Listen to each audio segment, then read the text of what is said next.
नमस्कार, आपण पाहताय कोकण वार्ता न्यूज. कोकण वार्ता न्यूज मध्ये आपलं सर्वांचं स्वागत. पाहुयात बातमी सविस्तरपणे. श्रीवर्धन तालुक्यातील दिव्यागार येथे शनिवार दिनांक 31 रोजी सायंकाळी भीषण अपघाताची घटना घडली. या अपघातामुळे परिसरात संतापाची लाट उसळली असून तणावपूर्ण वातावरण निर्माण झालं.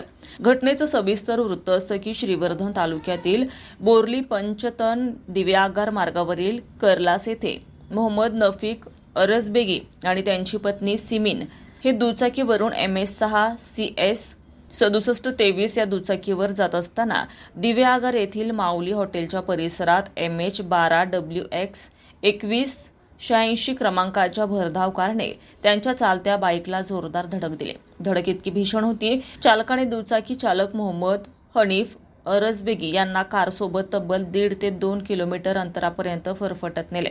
यामध्ये मोहम्मद अरजबेगी यांचा जागीच मृत्यू झाला, तर सिमीन या जबर जखमी झाल्या आहेत. अपघाताची माहिती मिळताच स्थानिक नागरिकांनी पोलीस ठाण्यासमोर न्याय मागण्यासाठी गर्दी केली. या गुंड प्रवृत्तीच्या पर्यटकांमुळे अनेक अपघात घडत आहेत. यापूर्वीही वारंवार होणाऱ्या अपघातामुळे प्रशासनाकडून योग्य उपाययोजना न झाल्याचा आरोप आता संतप्त नागरिक करताना दिसत आहेत. पोलीस प्रशासन कुठेतरी अपयशी ठरत आहे. याचं कारण की यापुढेही असे गुन्हे घडून त्यांच्यावर कठोर कारवाई झाली नसल्याचे प्रश्न उपस्थित नागरिकांकडून होताना दिसत आहेत.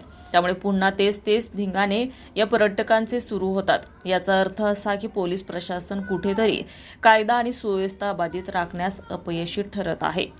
या घटनेमुळे दिव्यागार आणि परिसरात शोककळा पसरली असून नागरिकांमध्ये तीव्र संताप व्यक्त केला जातोय. मात्र पोलीस प्रशासन यापुढे ठोस भूमिका घेत या बेशिस्त आणि गुंड प्रवृत्तीच्या पर्यटकांना शिस्त लावणार का, यावर पूर्ण विराम लागणार का, असा प्रश्न जमावाने उपस्थित केलाय. ब्युरो रिपोर्ट, कोकण वार्ता न्यूज, दिव्यागार.